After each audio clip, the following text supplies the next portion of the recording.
Hi and welcome to another car project.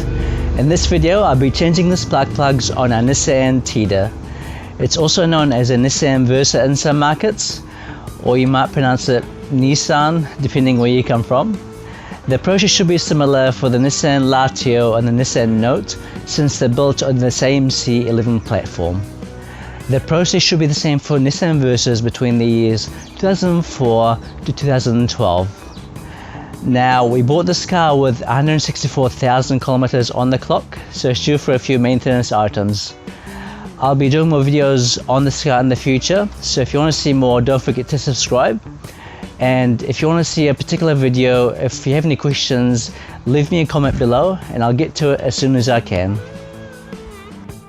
So before we change them, what are the symptoms of old spark plugs? Well, you may have loss of power and acceleration, and you may have surging when you press down on the accelerator. You may have problems starting, especially in colder mornings. You may have an engine misfire which causes shaking and vibration. And you may have poor fuel economy. In this video I'll be covering parts removal, replacement and reassembly, and because we have to disconnect the battery, I'll talk you through some relearn procedures as well. So we will need to remove the intake plenum because the spark plugs are located underneath. To remove this, we'll need to remove the throttle body, the intake tubing and the coolant reservoir to get to the bolts down here. We will also need to replace the gasket on the plenum, and we'll need to replace the gaskets on the throttle body as well. Because we'll be working on electrical components, we first need to disconnect the negative terminal on the battery. This is a 10mm bolt.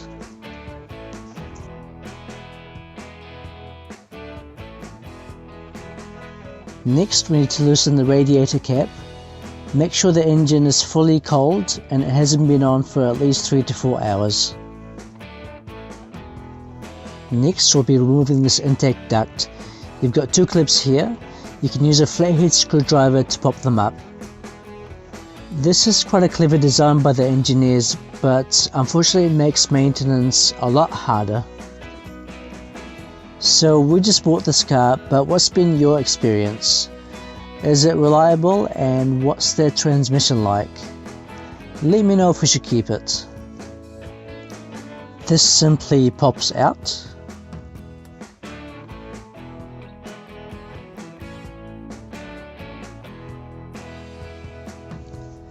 And you push the tab up and pull this out.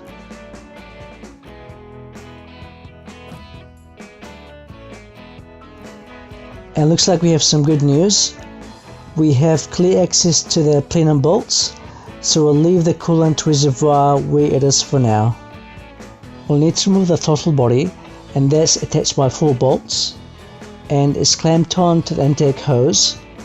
So we'll need to take the intake hose and the PCV hose off.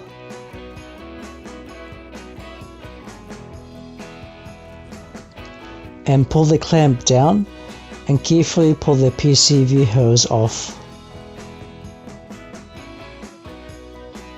And loosen the clamp. This is a 10mm bolt.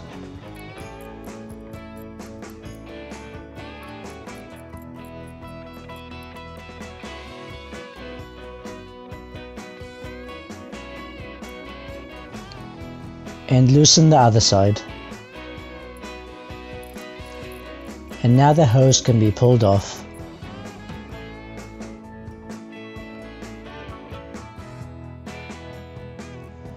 And I'll spray the throttle body bolts with lubricant to help loosen them. And the bolts are 10mm.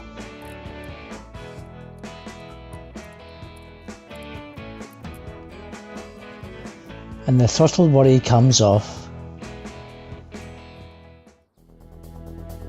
Now we'll need to disconnect the evap vacuum hose because that's attached to the plenum. This is a vacuum line and the line underneath is coolant. There's a bit of dried up fluid around this hose, so I'll just use this cloth just in case we do get a leak. And we'll pull the clamp down and carefully twist and pull the hose down.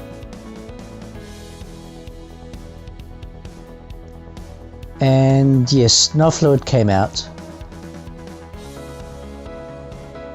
And now I'm spraying lubricant on the plenum bolts.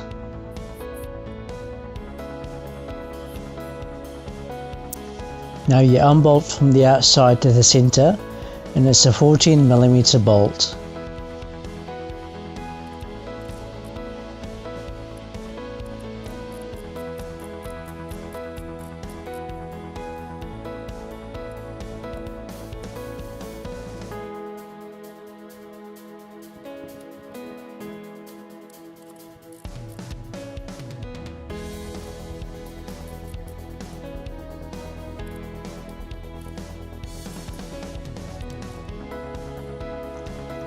We've got 2 bolts here holding the plenum to the backing plate. I'll spray this with lubricant.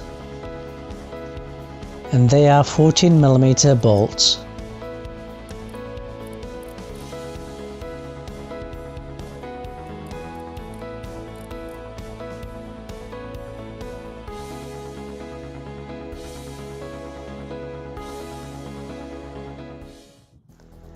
Next we have one 14mm bolt attached to the engine block and a vacuum hose to remove.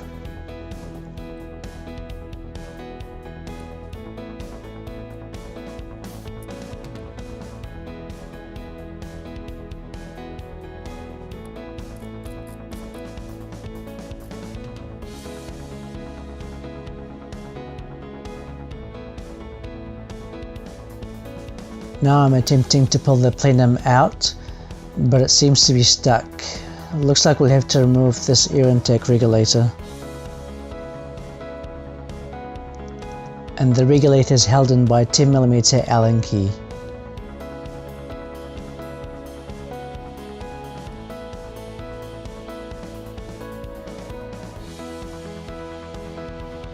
And take it out.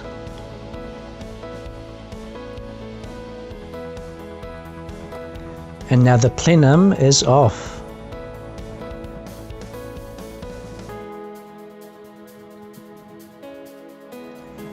And I'll cover up the intake channels to make sure we don't get any dirt going in.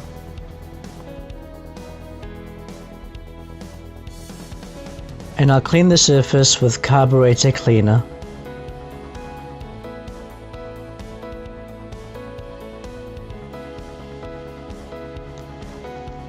To remove the coil wiring, you press down on the tabs and carefully pull the connectors out.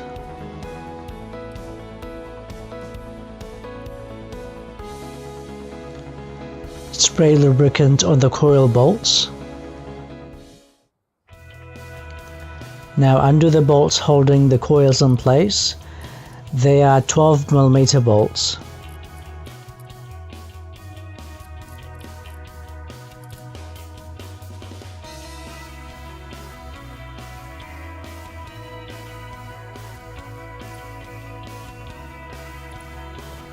And now we can pull the coils out.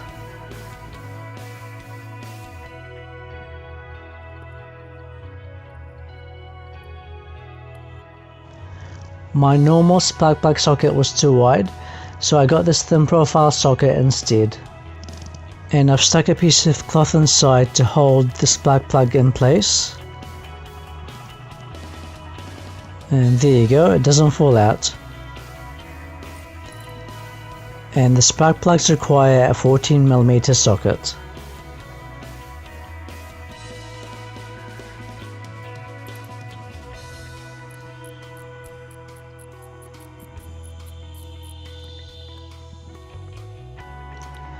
And here's a look at our first spark plug. The point is slightly worn, but it's not too bad. We've got a bit of carbon build-up, which is normal.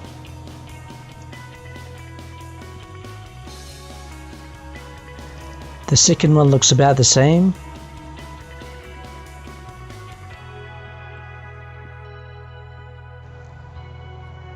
Looks good.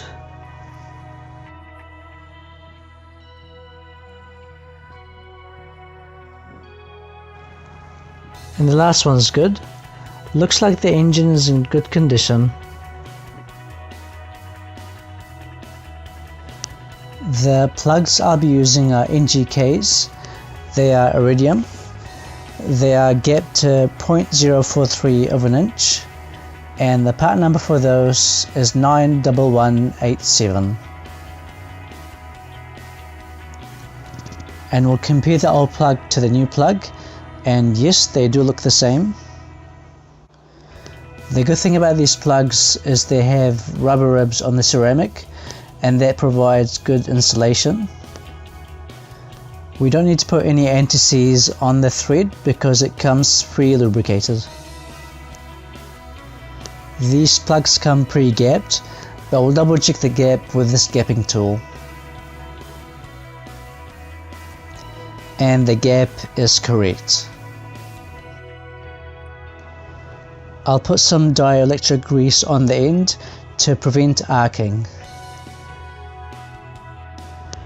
And I'll also put some on the coil boot to prevent moisture from getting in. Be careful when putting the plug in and try not to knock it. To avoid cross-threading, always start screwing it in by hand.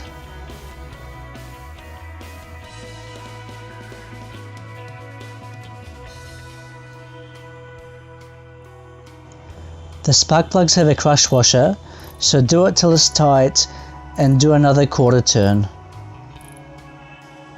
I prefer to do this by feel, but if you have a torque wrench, torque it down to 13 foot-pounds. And I'll apply a bit of dielectric grease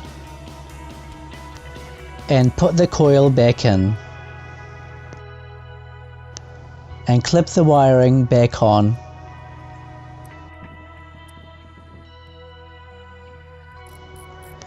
Screw the retaining bolts back on. Get them tight, but don't over tighten them.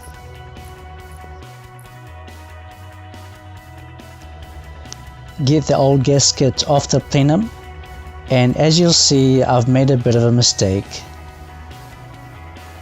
Now we'll clean up the mating surface with throttle body cleaner. And here's my mistake. I've ordered this gasket, but it's for the 1.8 litre Versa and my car is the 1.6 litre, so the gasket is a bit too big. But I'll put this on and we'll see how we go. If it doesn't work, I'll just use the old gasket. And here's the end result.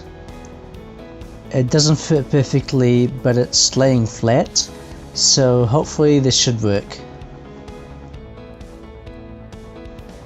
And make sure you clean this mating surface as well. And the throttle body gasket is also too big, so I'll just use the old one. And now we'll fit the plenum back on.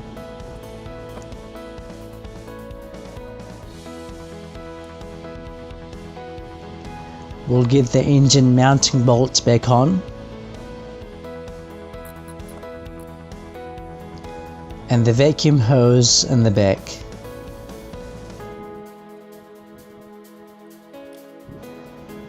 And the backing plate bolts.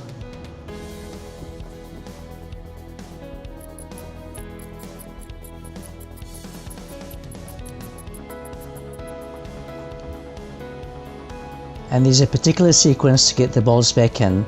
You start from the inside and you work your way out. And the reason for this is because we want the gasket to stretch out, not in.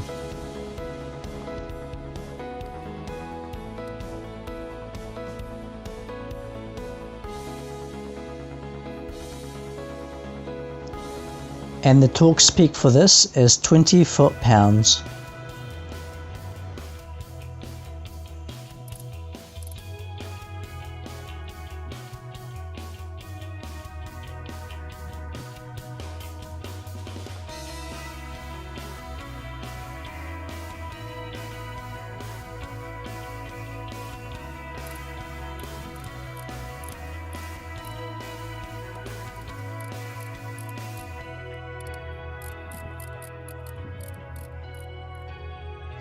Now I've got the throttle body back on, and now we can put the 4 bolts back in. The torque spec for this is 6 foot-pounds.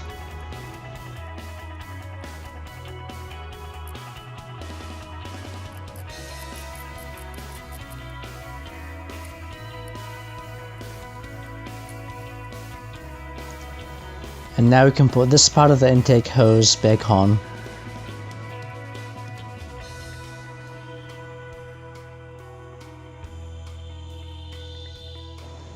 And tighten the clamps.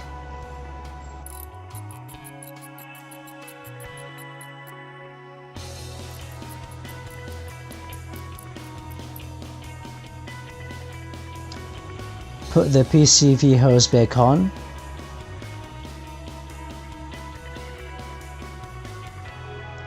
And clamp.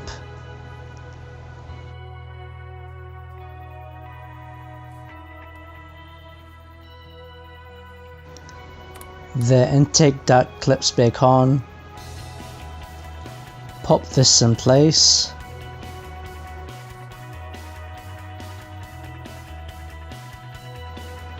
And put the 2 retaining clips back on.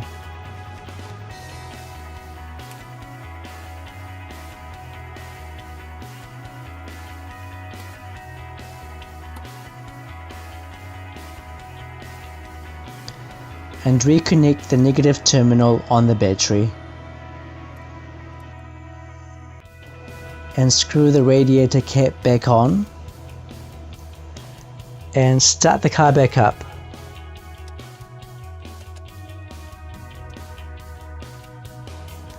The car should start with about 1500 RPM, and after 10 minutes it should drop down to about 700 RPM.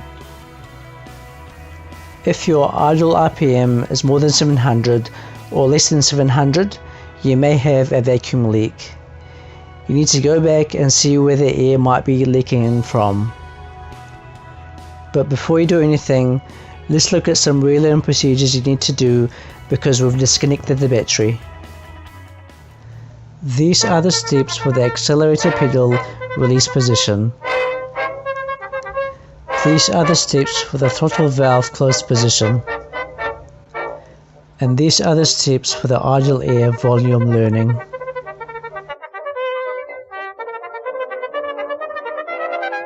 And the steering angle sensor position only applies to the 2010 model. I hope you've enjoyed watching this video and you've learnt something. If you want to see more, don't forget to subscribe, and thank you for watching.